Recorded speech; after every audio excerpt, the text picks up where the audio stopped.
साधना पे, नाम पे पहले उत्कीर्ण होता है, गुरु होता है। हम बिना गुरु के जो करते हैं, बिना उत्कीर्ण के जो करते हैं, बिना शापोद्वार के करते हैं और बिना प्रतिहार के करते हैं, तो वे फल तो देता है, लेकिन थोड़ा सा फल देता है। जैसे हमें किसी कार्य में 1 करोड़ रुपये मिल रहा है, तो वो केवल हमें 100 रुपये मिल जाता है।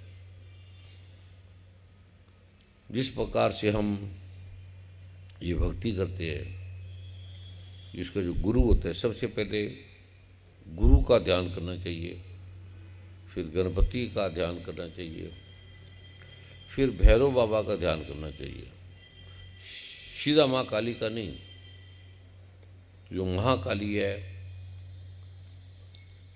जहाँ जहाँ भी माँ ने प्रकट हुई, तीनों लोकों में जहाँ जहाँ भी इसका आलोक जला, उसे हम सब हैं। अगर ये माँ काली ना होती तो कुछ नहीं होता जगत में। ये अकेली माँ काली थी।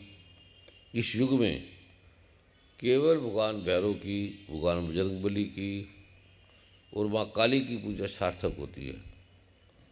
ये एकदम फलती है और ये सारे काम करती है। ये युग महाकाली का है और इसके उत्कीर्ण मंत्र के बिना ये क्षणिक सा कार्य करती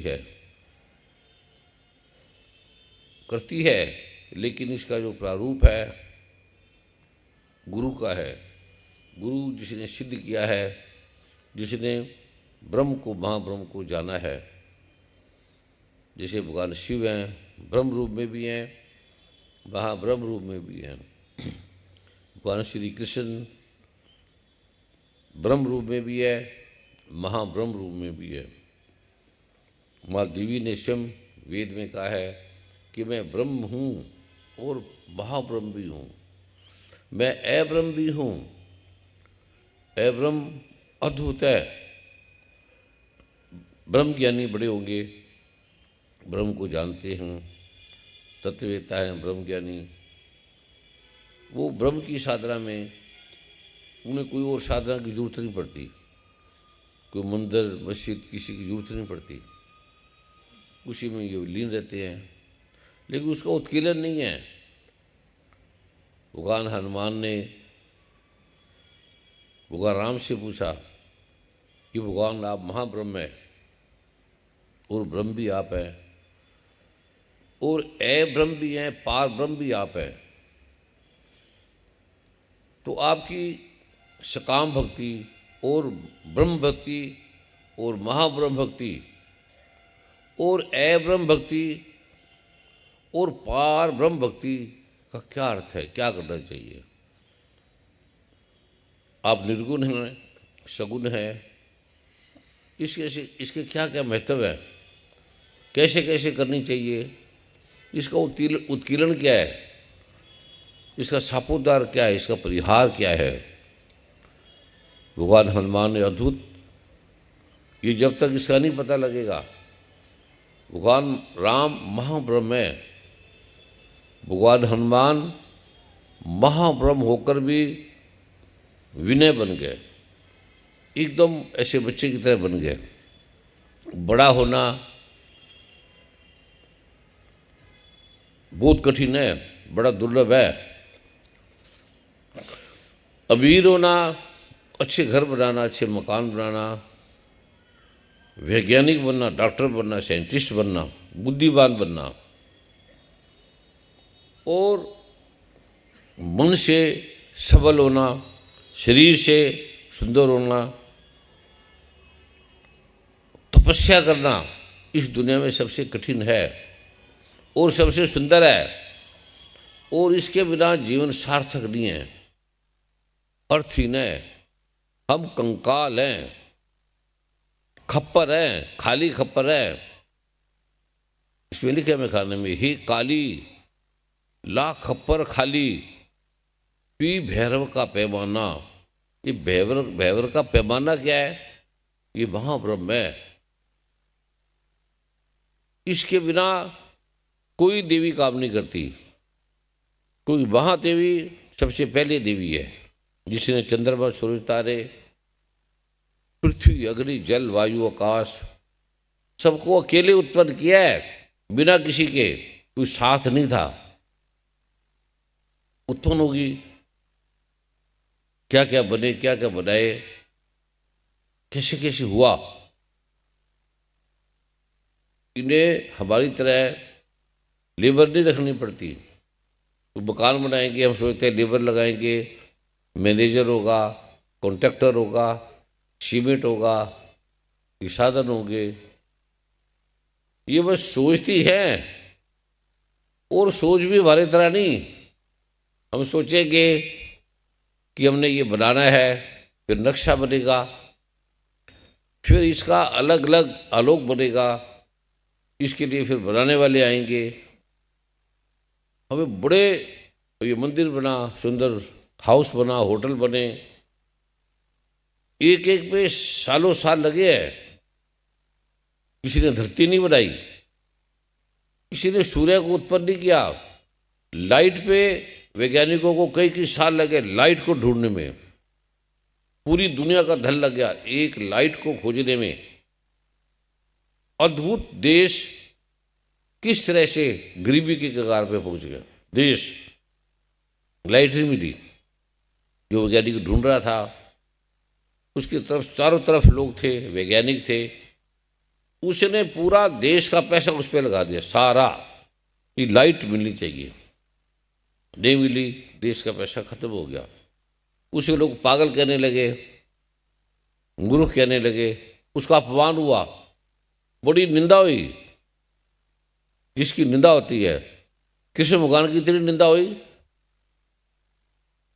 उसके अगर आप गोपाल सहस्त्रनामा पढ़ेंगे तो ऐसे ऐसे नाम उनको दे दिए, ऐसे ऐसे गंदे नाम, ऐसे ऐसे खराब नाम, जिसे सुनकर हृदय कांप जाता है कि ये कृष्ण भगवान के नाम है।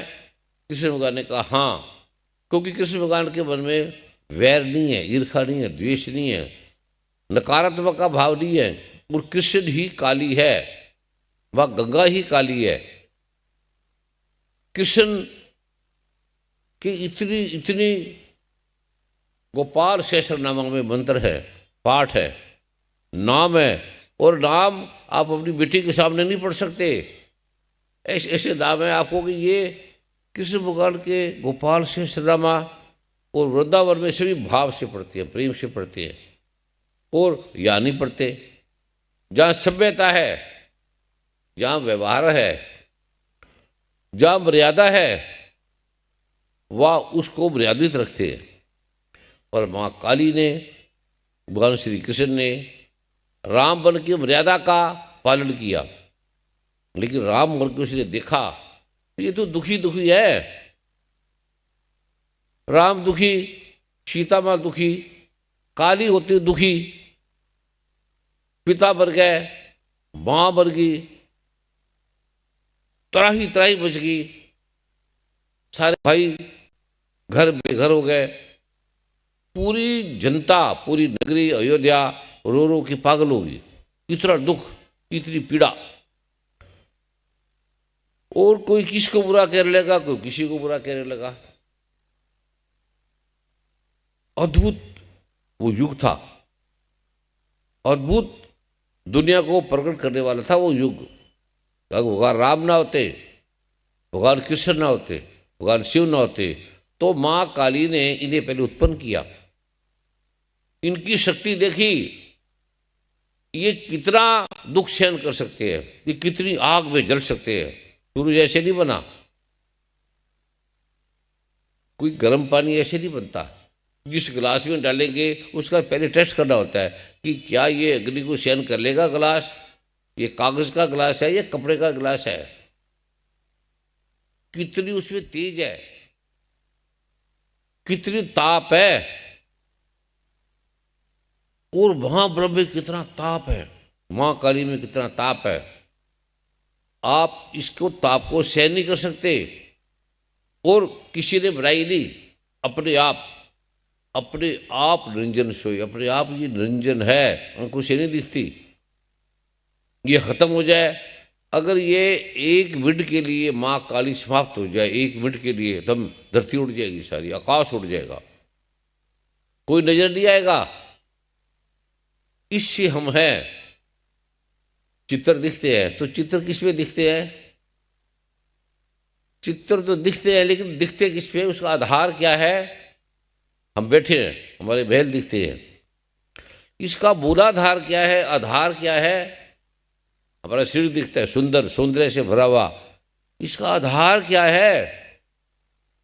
किससे हम गर्व करते हैं? किस कारण हमें सुंदरता का रूप मिलता है? किस कार्य से हम अकड़ते हैं? किसी को कुछ समझते नहीं। शरीर सुंदर हो गया तो किसी को समझेगी नहीं, ना बेटा ना बेटी, ना बहन ना भाई। शरीर में शक्ति आ गई तो ऐसे फूल जाते हैं, कल्पनातीत है। और बड़ाई किसी ने, फूल किया किसी ने, सुंदर किया किसी ने। वह काली कहती है, मैं सुमेत्रा, मैं सुंदर से सुंदर हूं।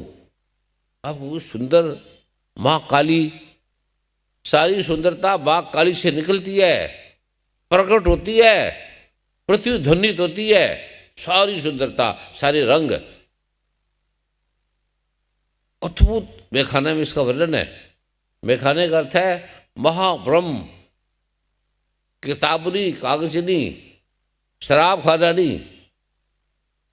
ग्रंथनी, ग्रंथ से पार महाग्रंथ,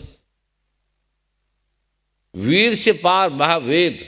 सबसे पहले मां ब्रह्म हुआ, महाकाली थी, इसी का नाम मां काली है। इसी मां ब्रह्म का नाम भगवान श्री कृष्ण है, इसी मां ब्रह्म का नाम भगवान राम है, इसी महाब्रह्म का नाम भगवान शिव है।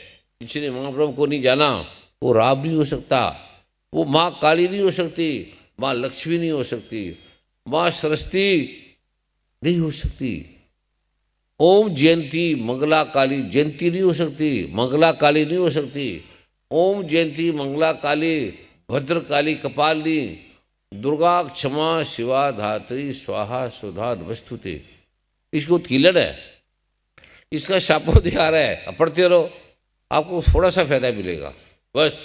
लेकिन ये महामंत्र है, एक बार पढ़ते ही आग निकल जाती है। माँ काली जिसको चाहे जला दे। उत्कीलन नहीं है, गुरु नहीं है, शापोद्वार नहीं है। ये जो धरती है ये अनेक अनेक ऋषियों की धरती है। उसको, विज्ञान को, तंत्र को तुम समझ लेते हो, तांत्रिक। तंत्र का अर्थ जैसे प्रजातंत्र, विज्ञान तंत्र। भगवान शिव ने 112 विद्या तंत्र पे माँ काली के रूपों में लिखी। उससे उसने उस माँ काली के रूप को कैसे देखा जा सकता है? साधनाएं दी, माँ दुर्गा, माँ लक्ष्मी, माँ काली, माँ सरस्वती। ये इतने रूप कितने कहाँ कहाँ प्रकट हुई, कैसे कैसे प्रकट हुई, कैसे कैसे जली, कैसे कैसे कुंभ के अंदर जल गई, तड़फती। और कैसे भगवान शिव भैरव उसको देख नहीं पाए, कैसे रोए। जले, एक बार आओ उंगली तो आग में डाल के देखो, वो जो जिसमें जली, जिस कुंड में जली, तपता था ऐसा भयंकर। उसमें एक उंगली डाल के देखो, आप वहीं पर मर्ज समाप्त हो जाएंगे। एक उंगली, आपकी उंगली कटते ही समाप्त हो जाएंगे। और वो जल गई। और स्वयं की आग से, किसी ने आग नहीं लगाई, अपनी आग से, अपना तेज से जल गई। अहंकार, पिता के पास अद्भुत नाम, भगवान ब्रह्मा के बेटे, कि मेरा पिता को लगा कि मैं ही प्रजापति हूं, मेरे समान कौन है, कोई नहीं। ये कौन लड़की, ये कौन काली, कौन पार्वती। और पुरुष स्त्रियों को कुछ समझते नहीं। जितने भी पुरुष है, ये मर्यादा भगवान राम ने दी, मां काली ने दी। जो पुरुष स्त्री की मर्यादा नहीं करता, सम्मान नहीं करता, वो कमजोर होगा, शक्तिहीन होगा, विद्याहीन होगा, कामहीन होगा, काम से नपुंसक होगा। सारा काम, सारी शक्ति माँ काली से आई, इसे हमें इस विज्ञान का किसी को नहीं पता, ये आई कैसे। तो भगवान शिव ने, भगवान भैरव ने अद्भुत ग्रंथों में इसका वर्णन किया है। आगम निगम बखानी, आगम ग्रंथों में पढ़ो, निगम में पढ़ो, इसकी बखानी महिमा तो पढ़ो, कैसे भगवान ने एक एक चीज का प्रकटीकरण किया, तत्वों का तुलनात्मक प्रकटन किया उसके अंदर।